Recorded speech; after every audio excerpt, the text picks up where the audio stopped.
It's like when you come home and you're excited about you got a 90 on your test. Hmm. Parents are like, can be better.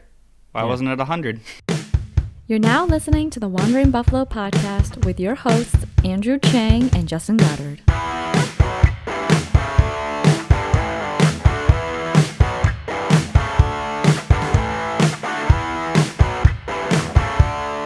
Hello and welcome to the Wandering Buffalo podcast, a show on the Built-in Buffalo Network. My name is Andrew Chang, and alongside me, as always, is my co-host Justin Goddard. Tonight, we have to talk about the Buffalo Bills taking another L to the Tennessee Titans on prime time.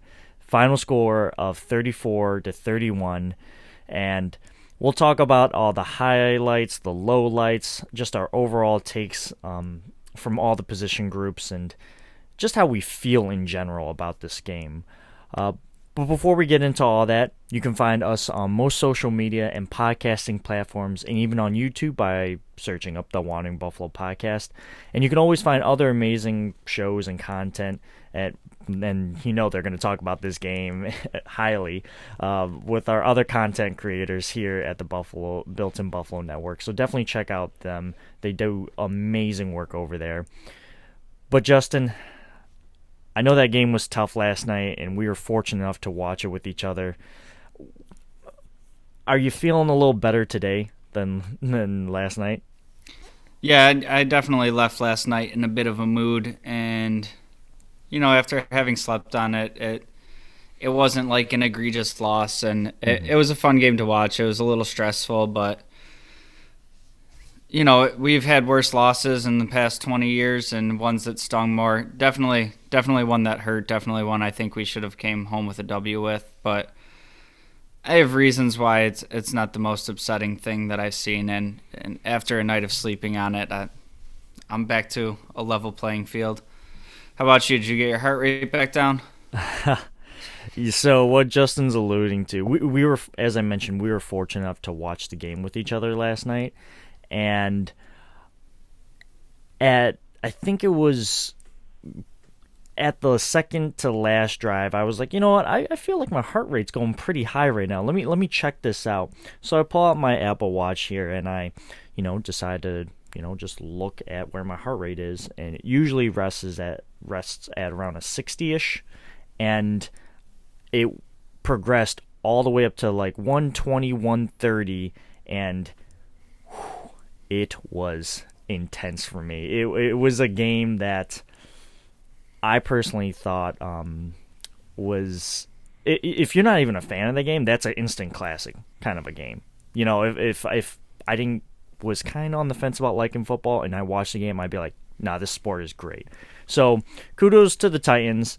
They pulled it out and they made a play when it mattered the most. But yeah, this one stung, and second day, or not even 24 hours removed from it, I still feel okay. It's football. Things happen, and I think other plays have hurt me more. Hail Mary. But it is what it is. So we're going to get into this game recap here, and we put a poll out on Twitter on who's to blame for this. And we put out offense, defense, and coaching and penalties. No surprise here, in my opinion. 74.2% of voters said it was defense. The next closest was 22.6% coaching and penalties. And then lastly, at 3.2% was offense. I can't find a real reason to disagree with the defense. They just didn't seem to be in check, right? King Henry had their way with them, and then Tannehill just made Tannehill be able to throw the ball all over the field. A.J. Brown all of a sudden just had his reawakening, who I didn't think was going to be a factor coming off of an injury and also being sick from food poisoning, but he almost caught 10 targets for 100 yards. So overall, I it's hard for me to say that the Bills defense had a great day out there. Yeah, and for me, I'm not really never really one to try to assign too much blame in one area. Mm-hmm. It's a team sport, right? So there's going to be weeks where the defense carries the offense more and vice versa. And, in that game, if I had to pick somebody, I have to shift it more to the defense. But it was also a week where, maybe they just needed the special teams to help them out with a play or the offense to get that one extra play. I think the range this team should be looking at is holding other teams in like the 26 to 27 range. I think if you do that on most weeks, our offense is going to be able to do enough to win the game.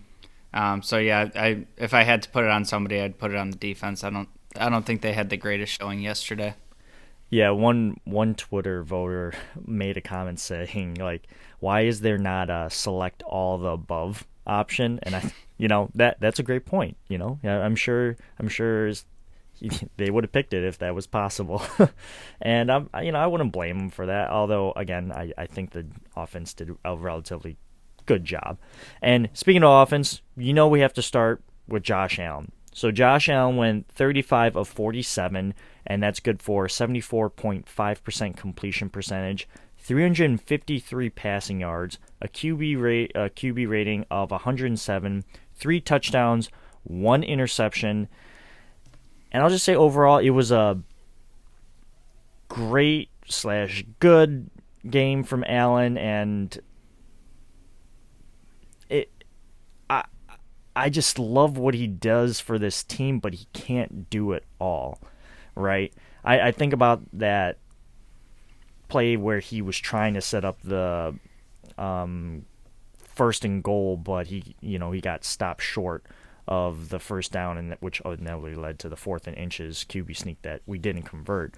But he's willing to do whatever it takes to win the game for the Bills, and he put his body on the line, like sidestepped someone, got tackled low, and got hit high. And I just love Josh Allen, and this game just shows me that he's willing to do whatever it takes to get that W. So I'm very happy with Josh Allen right now. Yeah, it was kind of like I felt like a quiet, weird, really good game for him. Right. There wasn't really a point in the game where I was like, wow, he's really lighting them up. But then you kind of look at it in hindsight and, throwing it almost 50 times and he had 12 incompletions, over 350 yards. He has a receiving touchdown in there, the 2-point conversion. He was doing a little bit of everything, and it's hard to really fault him even on the interception that he had. Yeah, he looked like he was staying with his down the field targets a bit too long there. Maybe should have switched it up to something shorter there. But I mean, he still got whacked pretty good, pretty quick. Mm-hmm. And that I told you when we were watching the game, that ball through all that contact still almost made it to Zach Moss. So I think overall he had a very good game. You alluded to it there. My favorite play from him the whole game was that, he's diving for the first down. He comes up short, but it reminded me of John Elway in the Super Bowl against the Packers when he was running up the middle and helicopters himself, just trying to make a play to win the game. Mm-hmm. And, that kind of heart is what I love most about Josh Allen is, that's infectious with teammates. He's never going to be asking you to do your part of the game that he's not willing to do himself. And I'd like to see him not take hits like that, but it's nice to know that, when the game's on the line and everything's in the balance, he's willing to go out there and try it. Yeah. And, the announcers made a big deal about how the Titans defense was able to make him roll out to his left as opposed to his right. And I'm pretty sure Joe Marino on Locked On Bills was asked, multiple times, like, hey, if you were a defensive coordinator, how would you scheme up against Josh Allen? And I'm pretty sure he made that a point of emphasis. Now, again, Josh Allen had a really, good day statistically. And in hindsight, he had a lot better of a day than I originally thought just because of how close this game was. I guess I was more focused on the defense and not so much about Josh Allen, which is really nice to say for once because I don't got to worry about our quarterback play too much. But the fact that the announcers are making a big deal of it, and I guess it seemed to be working a little bit. Do you buy any of that stock there, Justin? I do, and it's more for me that when Josh is rolling to his right, he almost feels better when he's on the move to the right and the play breaks down and he can extend the play that way and he throws the ball back across his body. And just going to the left, it's a more difficult situation to get your feet back under you, get the ball out in time, and all that. True.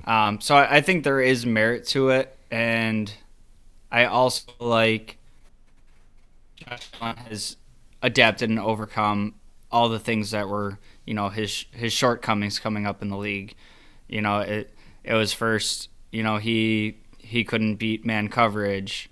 Well, he started making you pay against that, so people switched to zone. He started figuring out how to pick apart the zone.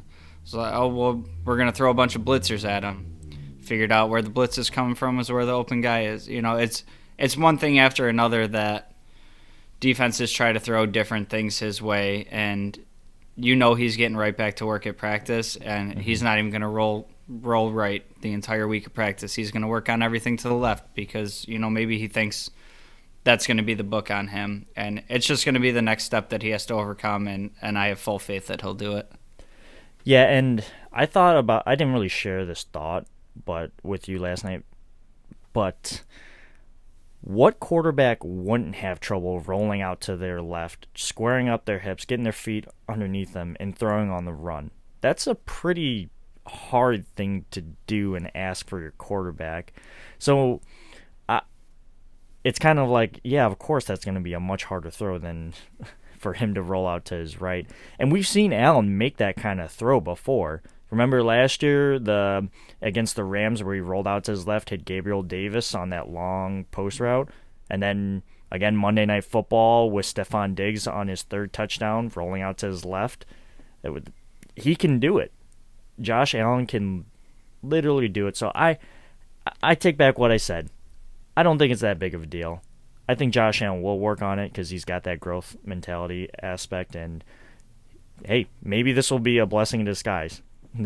Josh Allen has too many options on the table for you to handcuff him. And I guess this is where the last talking point I want to get to Allen is, it seemed like last night Allen had a little bit of that aspect where he would try to find the big play, especially towards the end of the game. And yeah, I remember you and me, there was one point where I saw Knox open. I was like, Knox. And like a full second and a half went by. I was like, Knox. And then Allen's still looking, and he was like, all right, Knox. So I have respect for him because he's not willing to take the check down so much. But it's just like sometimes with me, and I'm not criticizing him whatsoever, but maybe there's an opportunity to, take the check down or, take what the defense gives him. But in a way, if you do that, does that take away from who Josh Allen is and what makes him so great? I don't know.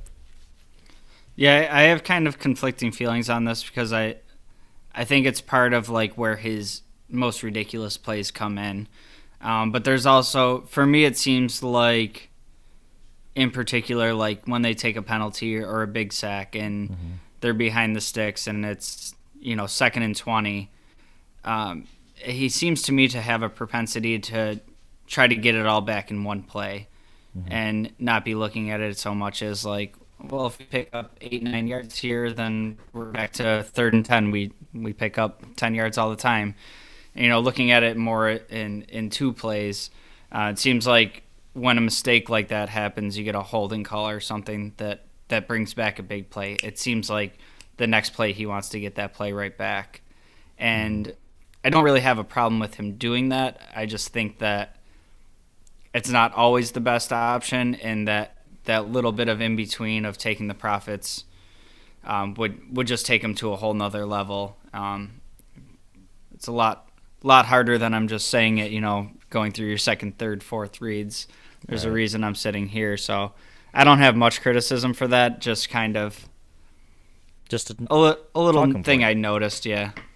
Yeah, and at the end of the day, Allen, like I said, he's got a growth mindset, and I'm confident he'll, take mental notes and about how he can be better from this loss, especially with the bye week settling on him. So he's got extra time to, really stew over it. And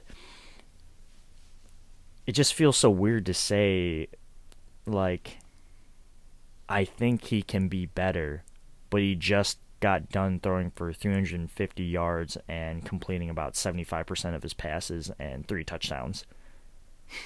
And 1 interception that was kind of not really his fault, in my opinion, but it is what it is. So it's a good problem to have.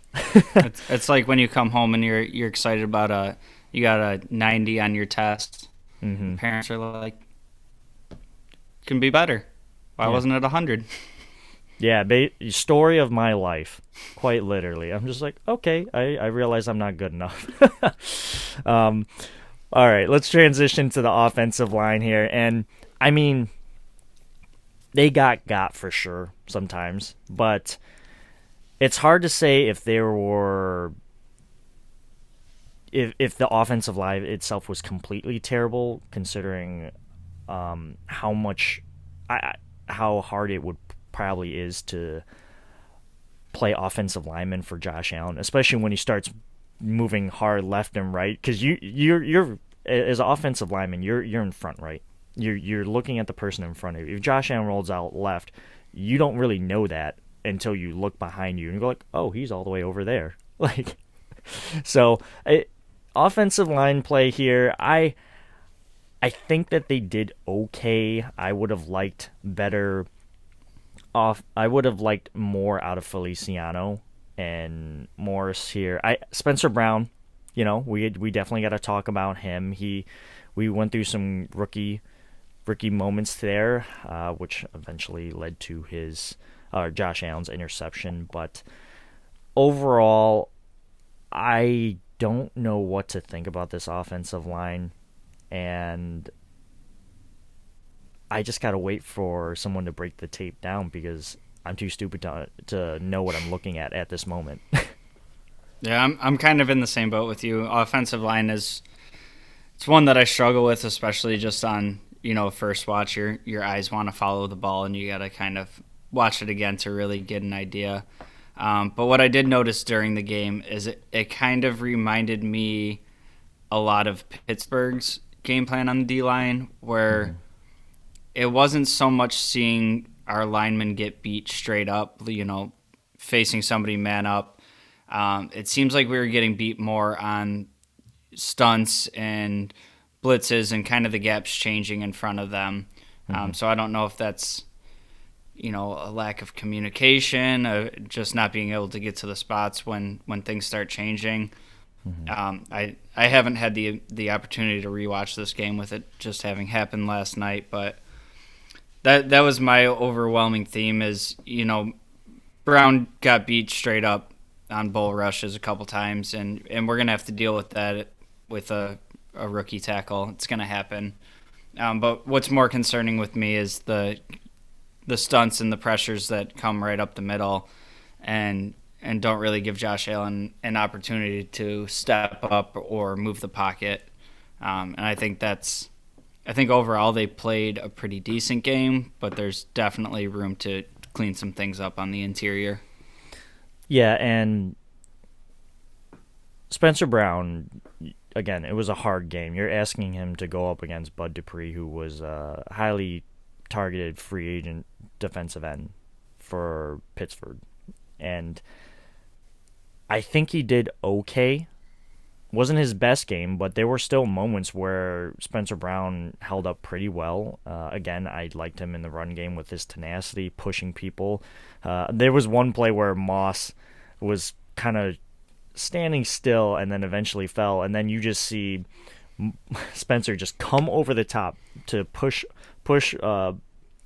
Zach Moss, but he missed Zach Moss and just completely laid out the defensive player on the other side.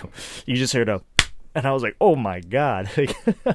It was great. I really enjoyed Spencer Brown out there, and yeah, he got beat to the point where he let Bud Dupree get a hand on Allen, which caused the interception. So that's why I said, I don't really think it was Josh Allen's fault, but these are rookie growing pains.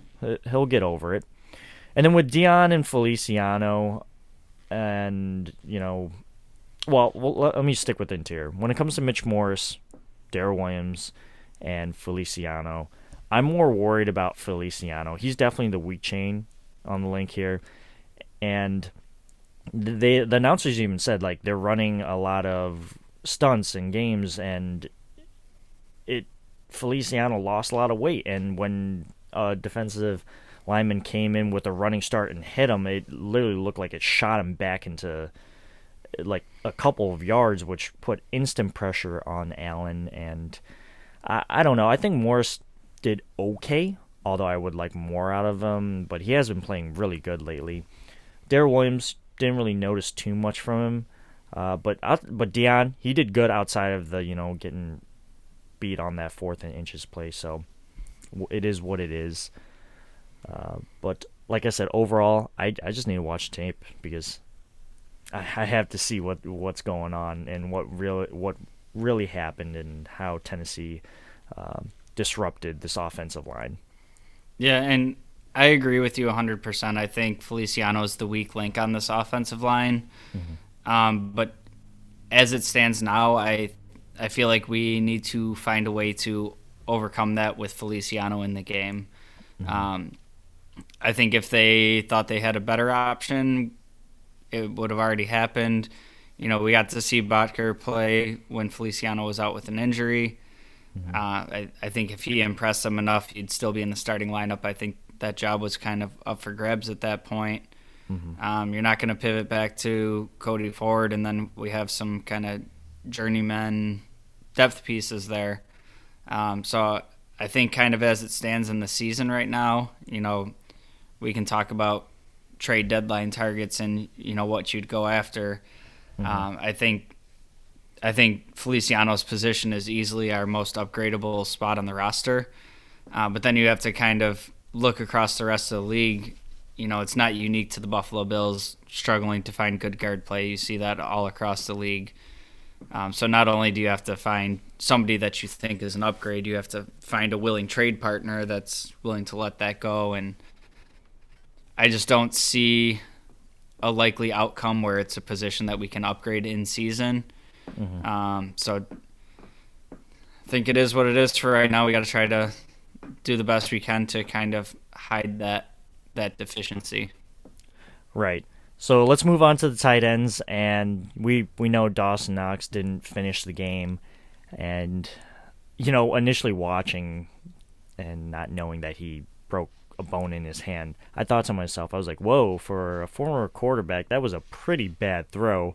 Like, I could have done something better than that. But then you find out he had a broken hand and still was able to launch a football probably further than most people could say they could do and throw a better spiral than most. So, hey, I'll give him a pass there, pun intended.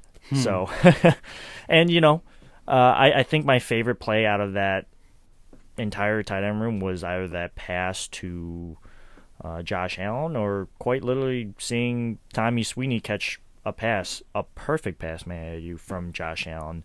So, overall, I think they did okay, and it's hard to really give them any flack considering half of the tight end room went out due to injury. But yeah, I think that the tight ends did good. We just need Knox to get back and healthy. Yeah, our producer Jake gave me a fun little tidbit about that Dawson Knox pass to Josh Allen. So he showed me basically Josh Allen wanted to change out of the play because Knox's hand had already been hurt, and Knox was like, nah, I got this. and they go ahead and run it, and it was a great play. I would have liked maybe that's one that we could have kept in the back pocket for for a real game winner or something like that, but love the play. Overall, I was very satisfied with the tight ends. My favorite play from the tight end room was actually a play that never was, that the Dawson Knox little jet sweep that ended up going for a touchdown that got called back. I understand it's not a play that's going to show up in the stats because it never technically happened.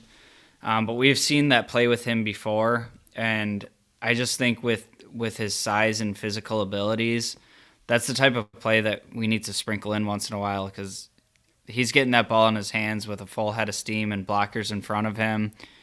And, if they take care of their blocking assignments and he ends up in the secondary with a cornerback one-on-one, I'll take my chances in that battle. And I think it's a great creative way to get him some extra touches. And I really like that play. I like seeing that.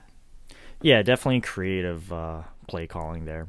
Let's move on to the receivers. So overall, I think the receivers did fantastic. They did everything that they could to get a W here.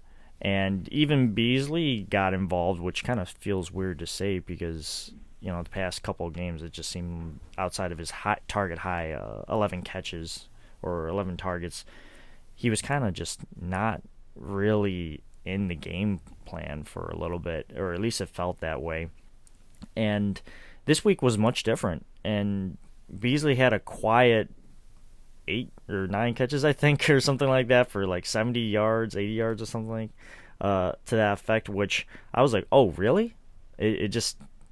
I definitely didn't even notice how much Allen was spreading the ball in front of my eyes until I looked at the box score.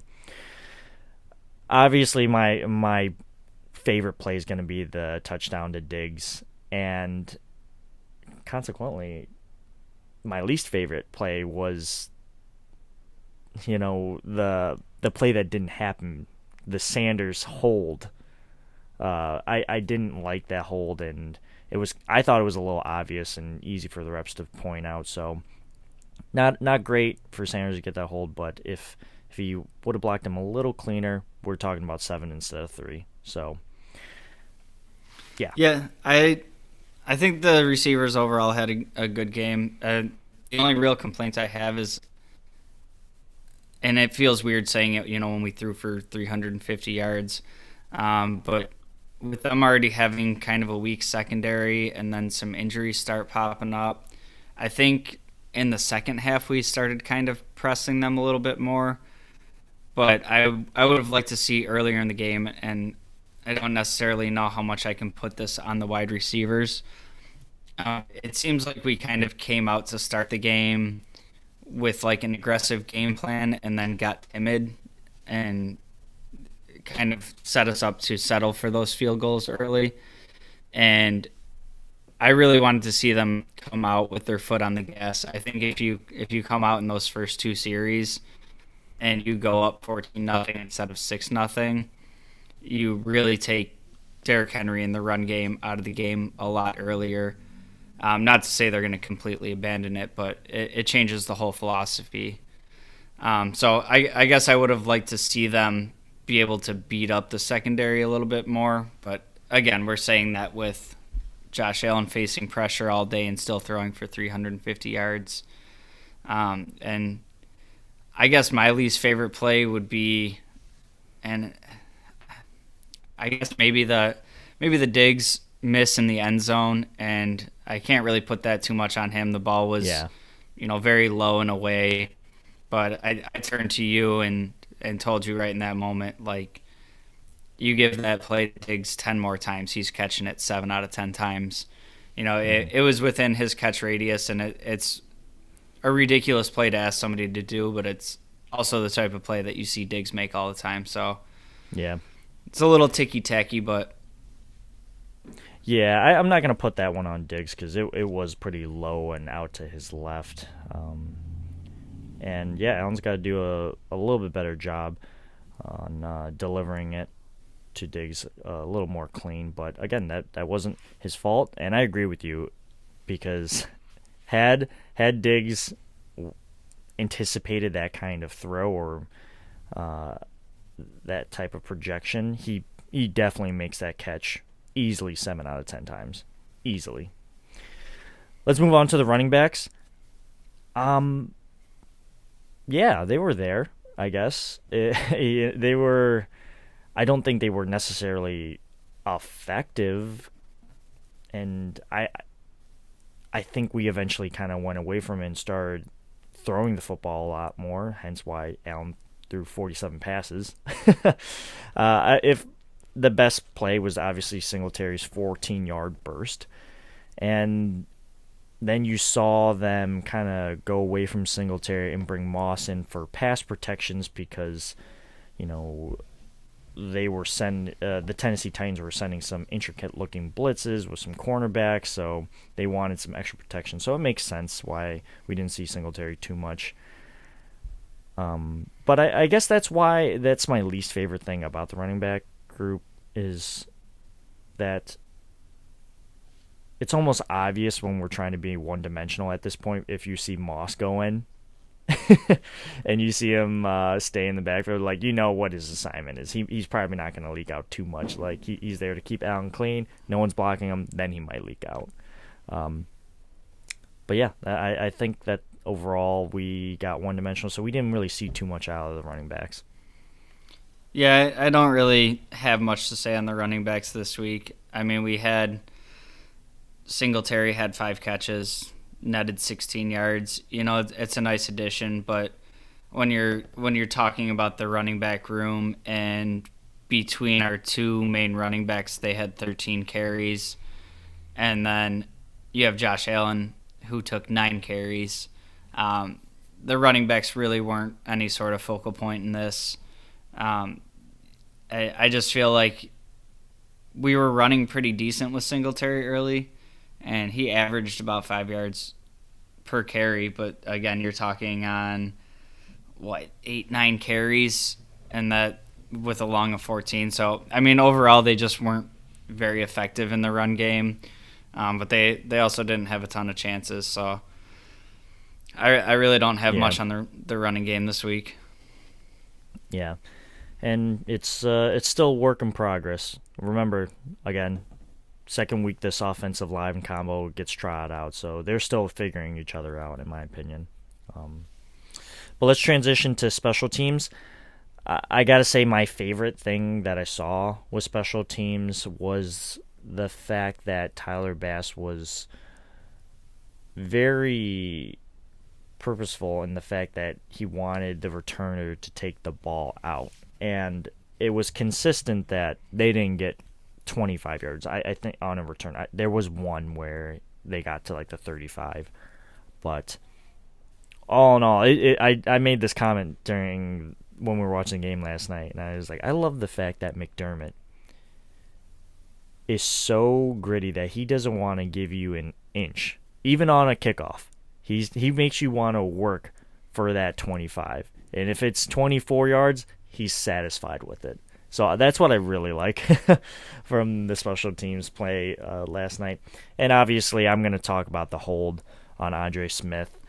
Can't do it.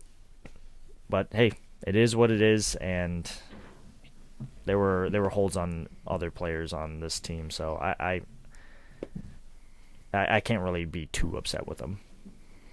Yeah, it's funny you bring up the kicking game because we spent probably more time last night discussing the kickoffs than I've ever spent talking about kickoffs. But yeah, it seems like some weeks their game plan is to kick it through the end zone, and I just really love that. I would like for every kick to be like 1 yard into the end zone, make them think for a second whether or not they should take it out, and if they do get down there and cover it, I just think the benefits to making them return a kick far outweigh, kicking it through the end zone. You don't often see one get broken off for a return for a touchdown, especially with the new blocking rules. Mm-hmm. And then you factor in, you can keep them short of the 25. You have those high-speed collisions that, you see more fumbles on plays like that and whatnot. So I really do like that strategy. I'd like to see that on damn near every kick. And as far as the play with the Andre Smith hold there, same as you. I can't really like overly fault him for it. It's a play that happens in football. It is what it is. My my bigger problem with it is he had two penalties like that in the game, and for a team that's dressing as many quote unquote special teams only players, I don't want to see them have a great impact on the game in a negative way. Um, I think you need the consistency out of special teams and the mistake free aspect of it if you're contributing that many assets to it, because it's a game where you have Medikevich, Klein, Dodson, Andre Smith, all as Kumaro, all as special teams only players. If you make any one of those players inactive, maybe we're talking about Epinesa or Basham being in the game and what effect they could have had. So I don't necessarily fault him for it, but at the same time, if we're going to be contributing that many assets to the special teams, we need it to be damn near flawless. Right. And hey, Kumaro did catch a pass in this game. It was out of bounds, but he still caught a pass. So Brought it down. he definitely brought it down. Well, that's going to wrap up our offensive recap of the loss to the Tennessee Titans. Give us a break. We'll be right back, and we'll be back to talk about the defensive struggles in this game.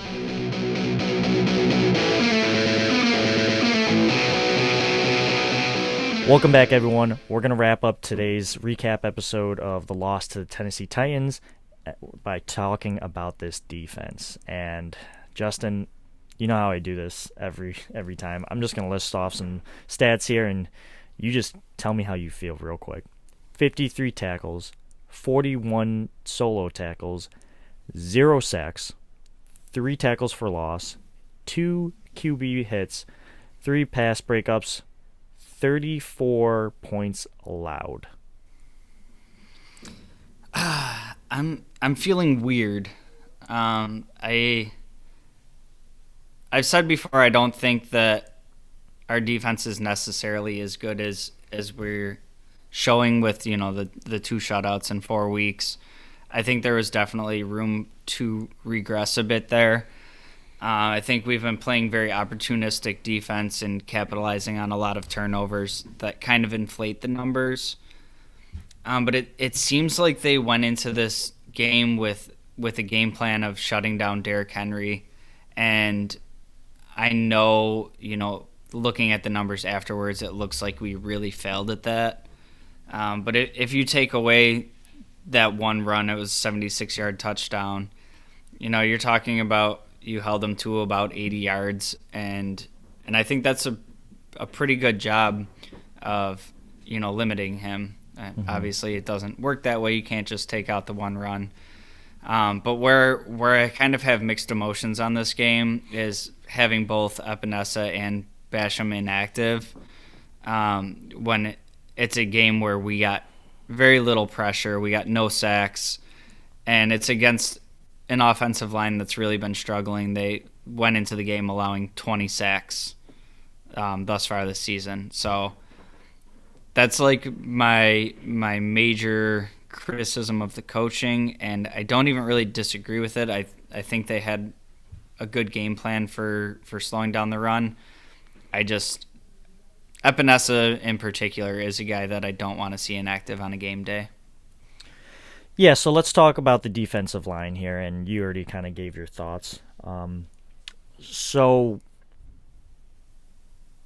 I get why they didn't have them inactive, and I also don't get it.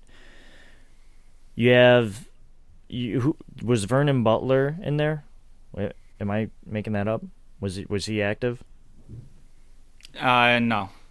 No, I know Harrison Phillips was, and I think that was purposeful. Harrison Phillips was a scratch for the last two games, I believe, and I think they wanted to beef up the interior depth of this defensive line as opposed to the edges, and consequently, as a result, you saw Mario Addison play a lot more than he has in the first 5 games, and there were moments where he got burned, and I guess that's where my least favorite play was, which was the fact that he got stiff-armed by Derrick Henry, but hey, he did his job because it slowed Henry down enough so Tremaine Edmonds could get to him. And I don't really have a favorite play out of this group because they had 0 sacks, right? And you could also look at Rousseau because his run defense was a little sus here. He was a little wide with his rush angles, didn't contain super well on setting the edge. And just like Spencer Brown, he's a rookie. These are growing pains, and I thought it raised my eyebrows that AJ Epinesa didn't start, but I guess they were just more concerned about the interior depth and plugging up all the holes because Star Lotulelei, I'd imagine they just thought Star just couldn't necessarily do it all by himself. But hey, it is what it is. Oh, and F.A. Obata was in there too, and we know he's got inside-outside versatility, so they probably thought, okay, well, Epinesa can't do inside-outside, so he's more one-dimensional. Why don't we have F.A. in there so he can kind of be that flip-flop piece? But he didn't really impact the game, I think, as much as the Bills wanted to. Yeah, I get it to an extent why they did it. I don't necessarily agree with it, but it is what it is. Hindsight's 20/20, all that. Yeah. I just, in a game where we couldn't really get pressure, I think, Epinesa gives us a little boost there. Overall, they didn't really impress me on too many plays. It was kind of a ho-hum game for them.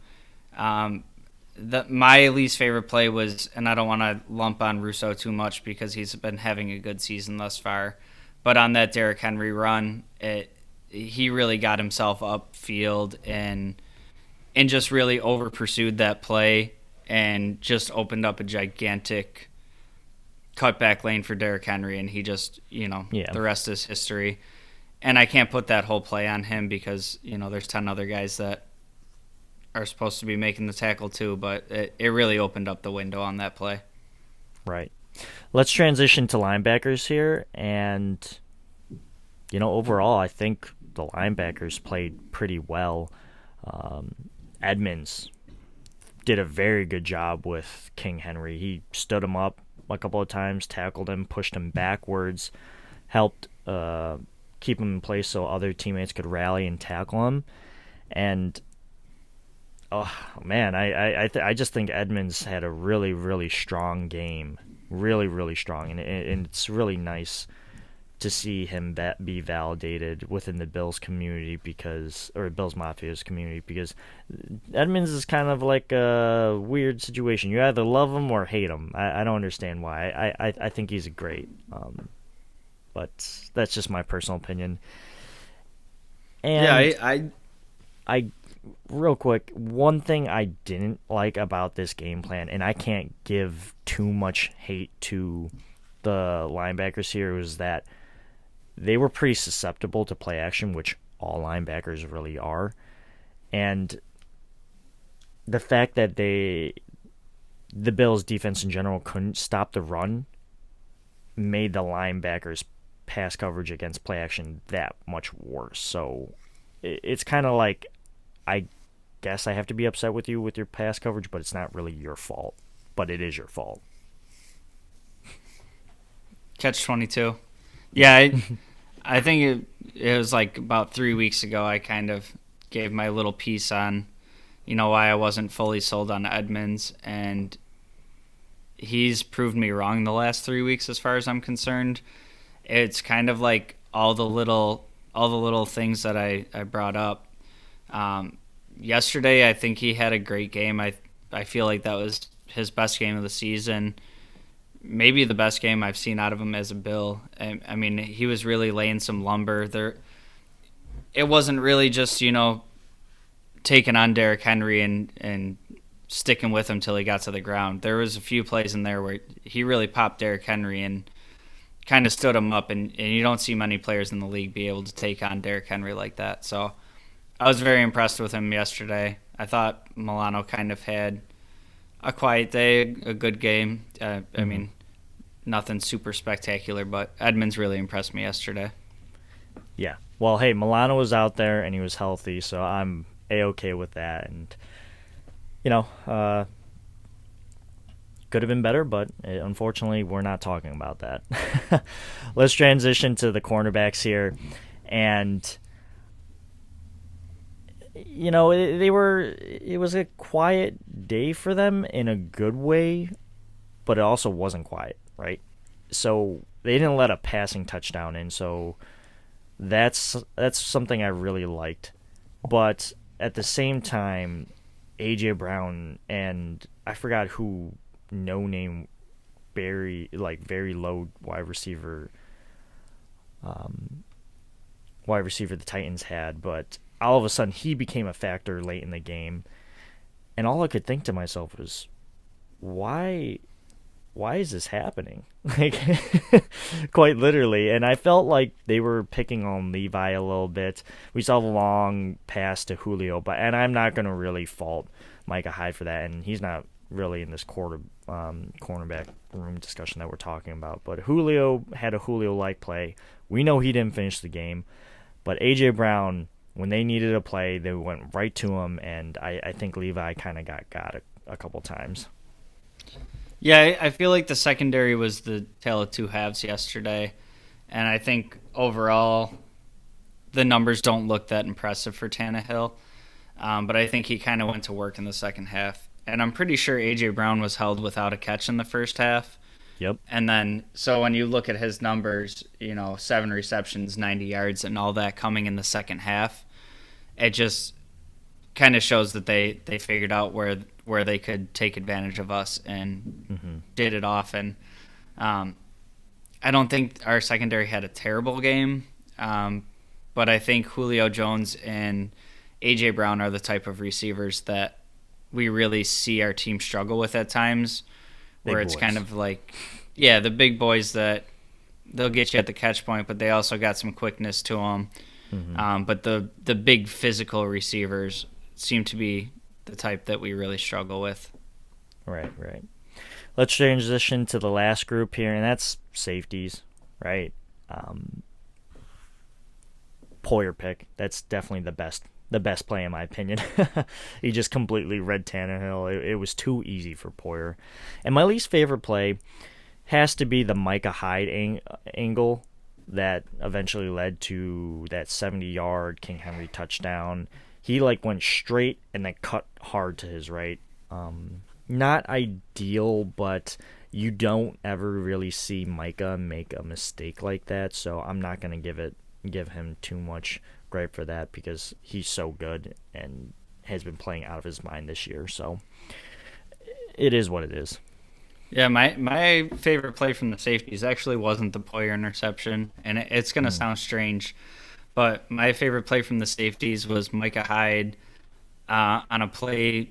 Derrick Henry breaks through the second level, and it's Micah Hyde standing between King Henry and the end zone, and he got trucked. But he squares up, and you don't see many safeties take on Derrick Henry like that. And, yeah, he got blasted and ran straight through, but he got the ball carrier to the ground. And, you hear it so much, the business decisions, especially, with Zach Moss saying something about, making players make business decisions. But you usually see the business decisions going the other way where I'm not going to make that tackle because I don't want to get hurt type deal. Yeah. Micah Hyde squared him up and took on one of the most aggressive running backs that's ever played the game. So kudos to him for that. Yeah, definitely a good thing to know. And didn't he have a neck injury a couple weeks ago? Yeah. he said, I'm ready. Got this. Just cracked his neck real quick. He's like, all right, Henry, come at me. All right, let's transition to spotlight player of the game. And for me, it's got to be Edmonds. I just think he played really well. Yeah, it's hard for me to go anywhere except Edmonds right now. Just especially with my doubt creeping up a couple weeks ago and him just absolutely shutting me up yesterday. So, tip of the cap, Edmonds.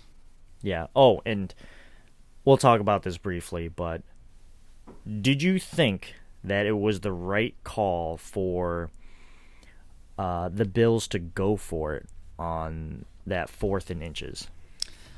So yes, I'll say I think it was the right call. I will say that I wouldn't have had the stones to make that call. If I was the head coach, I would have been kicking the field goal. But I think this is one of the ones where I kind of had to sleep on it, and looking at it objectively, you're so close to winning the game. Mm-hmm. You're facing an offense that after the first quarter, they scored on every possession they had except for their possession going into the half. So a team that you weren't slowing down, and you have the opportunity right there. I agree with the decision, and you can't look at it in hindsight and judge it on the result. You have to, base it on the decision. And for 20 years, even going back to the beginning of McDermott, we complained about being too conservative and playing not to lose and not playing to win. And he went out and made a decision on making a play to win. So didn't work out for us this time, and that's going to happen when you have that aggressive mindset. But I like the play call. Yeah, and just to echo what you said, we can't have it both ways, right? If the play works and we get the first down, let alone or a touchdown, Sean McDermott looks like a genius. Everyone's like, oh my God, that was the smartest move ever. And then the naysayers were like, well, it's 4th and inches, and you have a quarterback that historically went 13 of 14 on 4th and 1 or shorter, converting those type of downs. Why wouldn't you go for it? And I think that's what McDermott thought, right? It's better to give the ball to the best player on our entire team who has a history of doing this a chance. And I think he was looking at this defense and go like, okay, we can't stop them right now. We just can't do it. Our game plan isn't working, and Henry's starting to hit. Tannehill started flowing in the second half. End the game right now. Put the ball in your best player's hand, and go out there and make a play. And after it didn't work, obviously I was, and probably most Bills fans out there, it hurt. I was heartbroken. I was like, oh my God, that sucked. My heart rate, that's when it was at its peak at like 130 something, and I was like, that really hurt. And I stewed on a little bit, and I never hated McDermott for it. And Next Gen Stats even said like that was the right move. So I'm talking to you today to tell you if I was McDermott, I would have gone for it. And for those people who said, yeah, I want to kick the field goal, yeah, sure, fine. That's fine. We can disagree, but at the end of the day, it never happened. And we're on to the bye week and eventually the Dolphins for Halloween. So that's what I'm talking about. That's going to wrap up tonight's episode. Go ahead and like, comment, subscribe, and review our podcast, as well as other amazing shows that you can find on the Built-in Buffalo Network. As always, Justin and I are looking for great people to join our show, and if you want to talk to us about what your thoughts are on win or W, we would love to have you on the show, just because we love having great discussions and making those kind of relationships out here. But as always, you can find our show by searching up the Wandering Buffalo Podcast. But more importantly, where can the people find you, Justin? You can find me at jgods22 on all social media. And as always, you can find me by searching up Two Changs. That's going to do it for today's episode. I hope you have a good one. Remember, can't do anything that the Bills would do because you're not on the field, and it's okay. On to the bye week. Let's go. Go Bills.